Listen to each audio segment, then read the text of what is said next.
আজকে গৃহকর্মীরা শ্রমিক হিসাবে স্বীকৃতি পায় না বলে গৃহকর্মীরা জায়গায় জায়গায় নির্যাতনের শিকার হয়।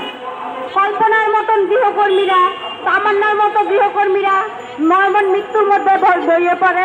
তারপরে কল্পনার মতন গৃহকর্মীরা নির্যাতনের শিকার হয়ে ওই ঢাকা মেডিকেল বাদ ইউনিয়নের হাসপাতালে মরণোপসর্গ করে থাকেন। গৃহ শ্রমিকরা যে দাবিগুলো করছে সেই দাবিগুলো বাংলাদেশের তারা প্রধানমন্ত্রী হতে চায় না, বাংলাদেশে তারা কোনো অফিসার হতে চায় না। গৃহকর্মীরা চায় শ্রমিক হিসাবে যাতে তাদের মর্যাদা দেওয়া হয়। এবং কেন শ্রমিক হিসাবে মর্যাদা দেওয়া হচ্ছে না?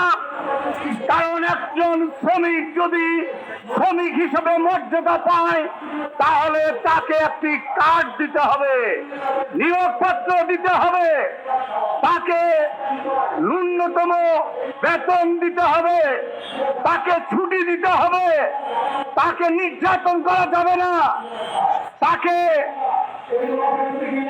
গায়ে হাত দেওয়া যাবে না, এবং সে শ্রম আদালতে বিচার করতে পারবে।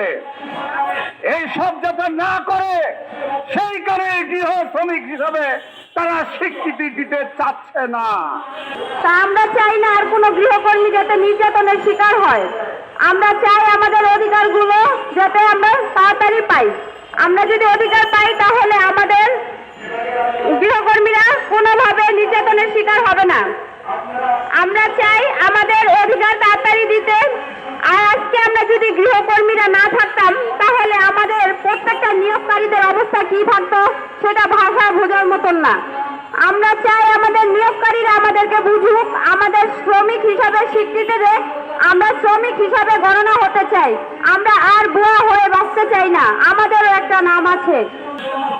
আমরা বলেছি বর্তমান যে অন্তর্বর্তীকালীন সরকার, আপনাকে আমরা বলতে চাই আপনি দলীয় সরকার নয়, কিন্তু আপনি ওই লুটপাটকারীদের সরকার হবেন না। আমাদের লক্ষ লক্ষ শ্রমিকরা যেন মনে করে আমাদের দাবি পূরণ করেছে, আপনাকে যেন ধন্যবাদ দেওয়ার সুযোগ পায়, এবং সেজন্য এখানে এসেছেন। আমাদের সব সময় অবহেলা করা হয়। আমরা যেই বাসায় কাজ করি সেখানে